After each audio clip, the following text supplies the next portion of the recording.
Let's start with a simple truth. In today's world, we live under constant scrutiny. Every part of our lives is on display for others to see. From our social media profiles to the way we dress, speak, and act, it feels like people are constantly observing, judging, and sometimes taking pieces of us without us even realizing.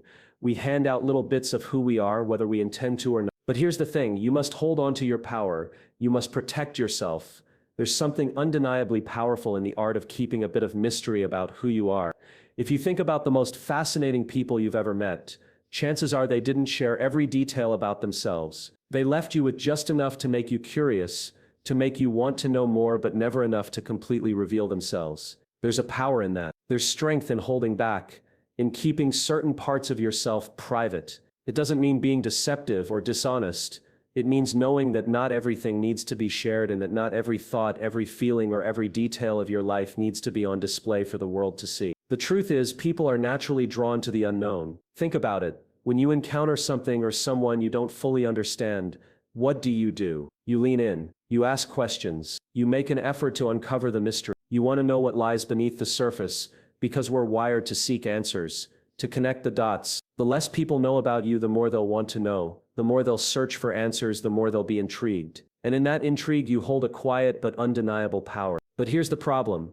Once we share everything, once we expose all of who we are, something changes. People no longer have to work to understand us. They no longer have to ask questions or guess at our motivation. When everything is out in the open, there's nothing left to explore, nothing left to discover. The allure vanishes, and predictability sets in. And predictability, it breeds boredom. When someone becomes entirely transparent, when they reveal every aspect of their personality and life, they lose their mystique. The magic fades. People stop asking questions. They stop wondering. And suddenly we become ordinary. We become just like everyone else. Another story to skim over. Take Steve Jobs as an example. Steve Jobs didn't share every single detail about his life. He didn't tell the world about his childhood, his relationships, or every little failure he had. Instead, he kept much of his life private. What he did share was purposeful and impactful. And in doing so, he became a symbol of intrigue. People were fascinated by him, not because he was constantly open about every part of his life, but because he allowed us to glimpse just enough of him to make us want to know more. His mystery was magnetic. We didn't know everything about him, but we knew enough to be captivated by his ideas, his vision,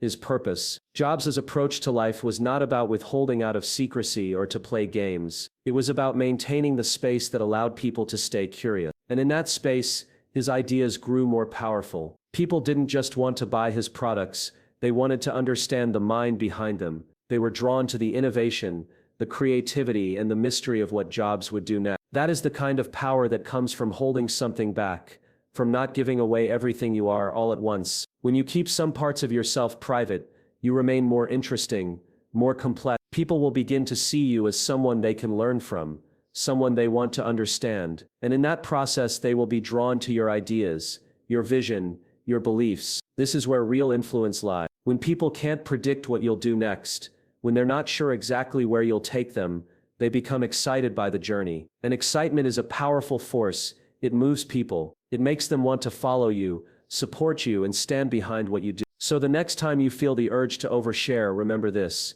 Mystery is not just an element of who you are. It is the very thing that keeps people coming back for more. When you reveal only what's necessary, when you leave people with something to wonder about, you become someone worth following. You become a person of influence, a person of vision, a person who creates excitement simply by being a little elusive. And in that space, you hold the kind of power that is impossible to ignore.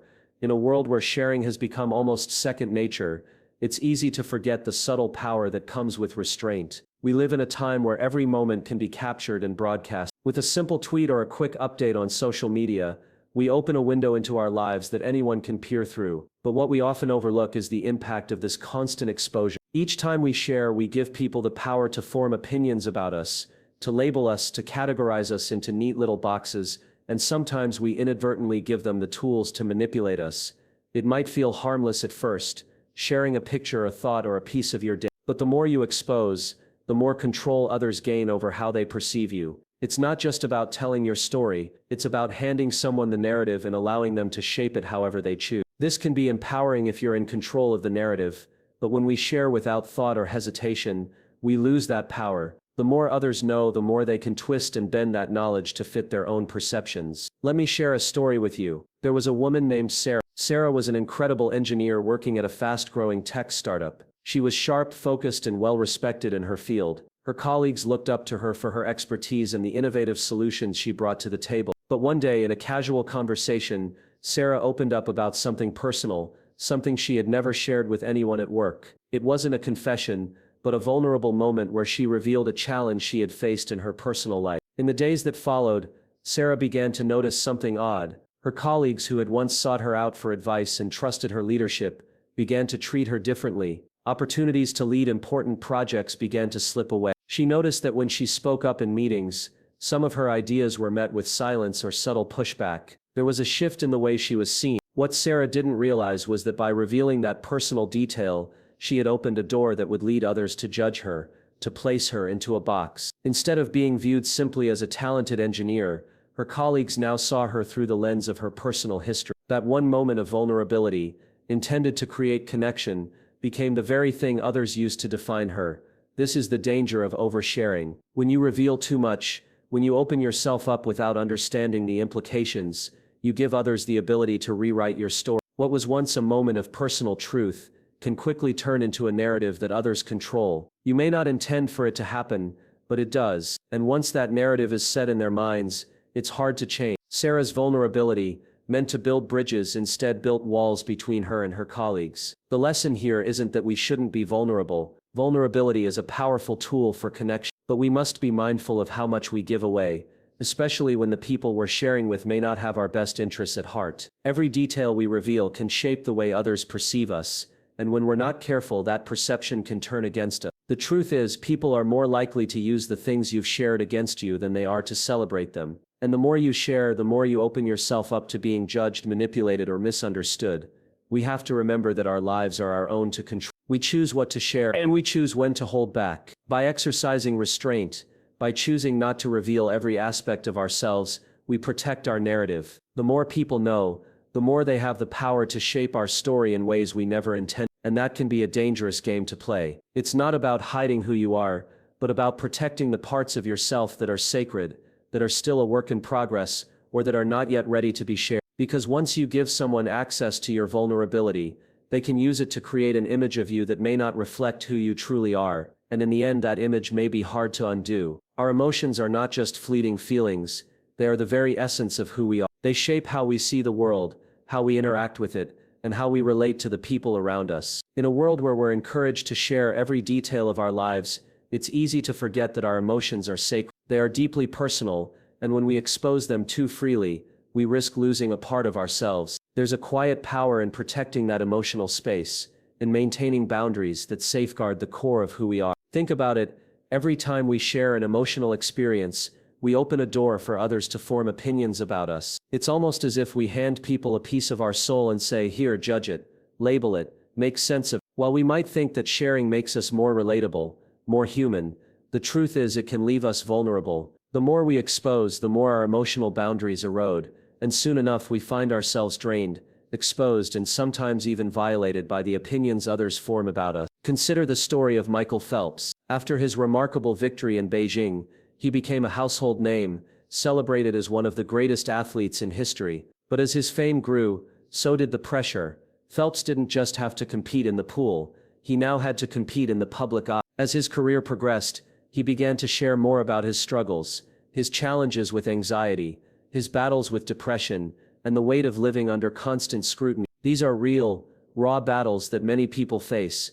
and it would seem natural for him to share them with the world in hopes of connection or understanding. But what Phelps learned, and what we often fail to recognize, is that the more he shared, the more the world seemed to claim ownership over his struggles. In sharing his vulnerability, Phelps opened himself up to a world of opinion. The very people who celebrated his victories also had their judgments on his mental health. They had thoughts on how he should handle his depression, or how he could better manage his anxiety. The emotional toll of living under such intense scrutiny began to take its toll, and soon enough the very thing that made him human, his emotions, were being judged and criticized by people who had no real understanding of his inner world. He realized that by oversharing, by giving people access to the deepest parts of himself, he had unknowingly allowed them to shape his narrative in ways that didn't serve him. Michael Phelps over time came to an important realization: there's power in maintaining boundaries around your emotional space. He became an advocate for mental health, not by revealing every emotional detail of his life, but by understanding that there are parts of him that are sacred and should remain protected. He spoke about the importance of holding on to the parts of himself that weren't for public consumption, those raw personal moments that are essential for his own well-being. In doing so, he was able to find peace, to regain control over his narrative, and to protect the emotional space that allowed him to thrive. We need to remember that our emotions are not just something we can casually give away. They are powerful and they are our emotional space is ours, and it should be guarded, not as a wall, but as a form of self-respect. It's not about hiding our feelings or becoming closed off. It's about being intentional with what we choose to share, and when we choose to share, we have to protect ourselves, not just physically, but emotionally as well. And this protection isn't about being afraid or shutting others out. It's about understanding the weight of sharing and the impact it has on our mental and emotional health. When we overshare too quickly or too frequently, we risk emotional exhaustion. We give away pieces of ourselves without truly understanding the consequences. The more we expose, the more we open ourselves to the judgment of others. And in a world where opinions are formed so quickly, it's easy to lose track of our own voice, to let others define us by what we've shared rather than who we truly are. The lesson here is clear: we must protect our emotional peace. We must understand that not everything about us needs to be shared for us to feel connected. Some parts of us should remain sacred, kept safe behind boundaries that allow us to remain whole, strong, and centered. In the end, it's not about becoming closed off or distant. It's about respecting yourself enough to know when to hold back, when to preserve your emotional energy, and when to guard the parts of you that are most vulnerable. Your emotions are yours, and you have the right to decide who gets to see them and when. Protect that space, because it's not just about keeping others out, it's about keeping yourself in a place where you can heal, grow, and live without the constant drain of emotional exposure. One of the most powerful lessons you can learn in life is this: boundaries give you control. It's as simple and as profound as that. Every time we reveal something personal, whether it's a thought, a feeling, or an experience, we open a door that others can walk through. The more you share, the more you relinquish control over how others perceive you. You become vulnerable, not just emotionally, but in every way. You allow others to shape their opinions of you, and once that happens, it's hard to take it back. But when you set boundaries, when you are intentional about what you share and when you share it, you are not just protecting your privacy, you're protecting your very identity.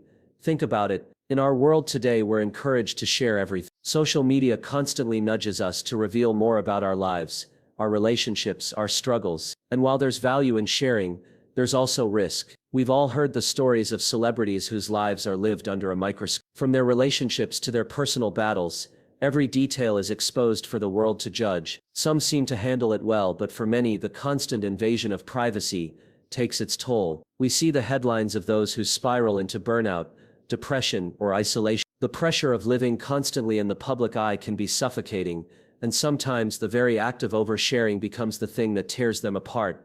But here's the key: you don't need to be a celebrity to experience this. We all have personal moments, thoughts, fears, experiences that shape who we are. And every time we reveal something, we give away a piece of our identity. It might seem harmless at first, a simple comment or a casual conversation, but the more we reveal, the more we expose ourselves to the judgment and scrutiny of others. When others misunderstand or misuse that information, we can feel powerless, like we've lost control of who we are and how we're seen. The more we give away, the more we risk losing ourselves in the process. This is why boundaries are so critical. They are not walls designed to shut people out, but lines we draw in the sand to protect ourselves, to protect our sense of self. When you choose what to share and when, you take back control. You are no longer at the mercy of others' perception. You are not defined by what others think of you.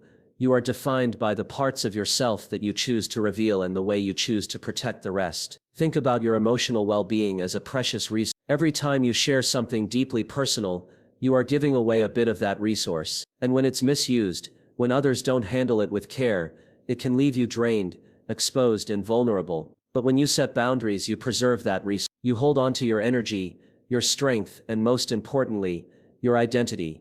There's incredible power in holding back, in being intentional about what you share. It's not about being secretive or closed off.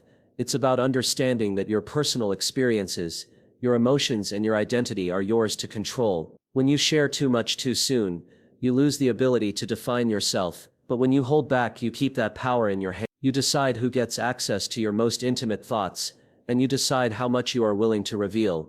Think about someone you admire, someone who seems to have it all together. Chances are that person has boundaries. They don't let others dictate their story, they tell it on their own terms. They know that in order to stay strong, in order to stay true to who they are, they must protect their inner world. They understand that every time they reveal a little piece of themselves, they are allowing others to form an opinion, and by setting clear boundaries they are able to protect their peace, their identity and their emotional well-being. This is not a concept reserved for the famous or the rich. It applies to all of us. In your daily life, whether in personal relationships, at work or on social media, every time you share a detail of your life, you give someone the power to form an opinion about you. The more you reveal, the less control you have over how you're seen. But when you set boundaries, you take back that control. You create a space where you can be yourself without fear of being misunderstood or manipulated. So take control, set boundaries, protect your emotional space, because in doing so you are not just preserving your privacy,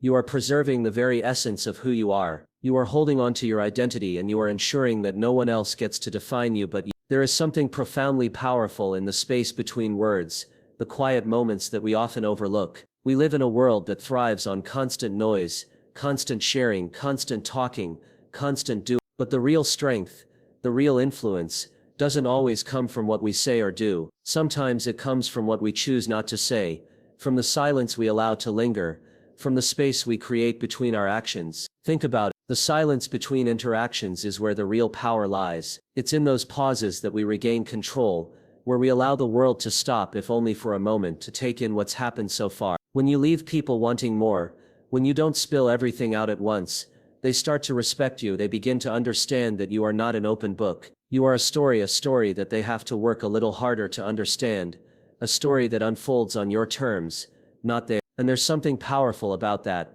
In a world where we're constantly encouraged to speak up, to share our opinions, our emotions, our thoughts, we forget that silence can often be the loudest form of communication. When we hold back, when we choose to reveal only what's necessary, we speak volumes. We don't have to fill every moment with words to have an impact. In fact, the more we hold back, the more others begin to value what we do. People start to respect your words more because they know you're not one to waste them. When you speak, it carries weight, because it's not diluted by constant chatter. Think about some of the world's most revered leaders. They understood the power of silence and in times of crisis, they didn't rush to fill the void with empty words or hasty decisions. Instead, they stood still, they paused, they took a step back, and in doing so they demonstrated strength. They understood that not everything needs to be shared, not every thought or feeling needs to be expressed immediately. In those moments of silence, they spoke louder than any words ever could. Take Winston Churchill, for example. During the darkest days of World War II, when the world seemed to be unraveling, Churchill's presence wasn't always defined by his speeches. It was defined by the moments when he chose not to speak. His ability to withhold, to remain calm in the face of overwhelming chaos, was a testament to his strength and his leadership. When others were scrambling for answers, he knew that sometimes the best action is to be still, to create space for the right moment. In those silent moments, he gained the trust and admiration of his people because they knew he wouldn't be hurried into decisions. His silence conveyed that he was thinking deeply, acting with purpose, not rushing for the sake of rushing. In our own lives, we can learn so much from. It's easy to get caught up in the rush, to feel the need to explain ourselves, to reveal everything to everyone. But by doing so, we lose a part of ourselves. We give away our power. The act of withholding, of creating space between moments, allows us to preserve our energy and act with greater intention. When we speak, when we act, it comes from a place of purpose, not exhaustion. We're not just reacting to the noise of the world, we're moving with clarity and conviction. The power of silence in space also goes beyond our actions in public. It plays a crucial role in our personal lives as well. The relationships that matter most are built not just on communication but on understanding when silence is needed. When we're constantly oversharing, constantly explaining, we sometimes lose the chance to connect on a deeper level. In the quiet moments, in the spaces between words, we allow for genuine understanding to grow. Sometimes the most meaningful connections are made when we don't rush to fill the silence, but simply allow it to be. So embrace the power of silence. Embrace the space between your words, between your actions. It's in these pauses that you find your strength. It's in these moments of quiet that you gain control over how you're perceived. And most importantly, It's in these spaces that you begin to see yourself with greater clarity, acting not out of desperation for approval, but from a place of deep conviction and self-respect. The less you feel the need to speak, the more your words will matter. The more you embrace the silence, the more others will value your presence. It's in the space where true power lies. We live in a world that is obsessed with exposure. Every day we are encouraged to share more, to reveal more, to let the world see every part of us. It's as if the act of sharing is synonymous with connecting, and the more we expose, the more we believe will be understood. But here's the truth that we often overlook. The more people know about you, the less control you have over how they see you. And that, my friends, is where the danger lies.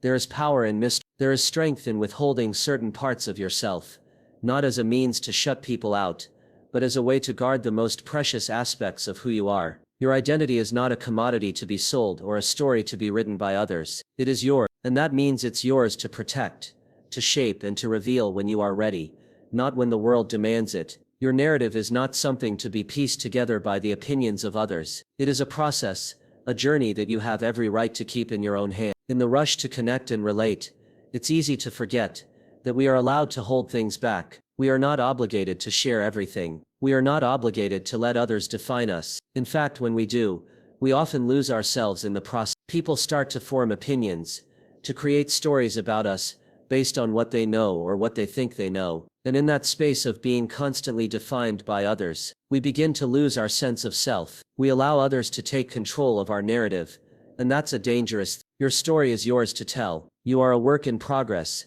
and it is not for the world to rush or demand every detail of that journey. The act of revealing too much too soon can leave you feeling exposed, vulnerable, and at times even powerless. When we overshare, we don't just give away information, we give away our power. We open ourselves up to judgment, to manipulation, and to misunderstanding, and in that space we lose the very essence of who we are. The power lies in the spaces between words, in the pauses, in the moments when you choose not to speak, when you withhold, when you set boundaries. You give yourself the opportunity to act with greater purpose, greater clarity. You regain control over your narrative. You are not just reacting to the world's demands, but moving through it with intention, with strength, and with conviction. The less people know, the more they begin to respect you. They begin to understand that you are not an open book to be consumed at will, but a story with depth and complexity that deserves to be revealed on your terms. In a world that constantly demands more from us, more transparency, more vulnerability, more connection, it's important to remember this: less is more. The less people know, the more powerful you become. When you guard your story, protect your emotional space, and set boundaries, you're not only preserving your privacy, you're preserving your identity. And that is a form of strength that no one can take away from you. We are often led to believe that vulnerability is synonymous with strength. While there is strength in being vulnerable, there is also strength in knowing when not to share, and knowing when to protect parts of yourself. The most powerful people aren't the ones who overshare. They are the ones who know when to speak, when to act, and when to remain silent, allowing their actions and words to hold the weight they deserve. They are the ones who understand the value of mystery, the power of boundaries, and the importance of holding on to their peace. So take control. Hold on to your mystery. Protect your emotional space. Set boundaries. Don't let people know too much about you. You are not a product to be exposed. You are a person with depth, with complexity, with a journey that is yours alone to navigate. And when you choose to reveal yourself, let it be on your terms, in your time, and with the power that only you can claim. That is where true power begins.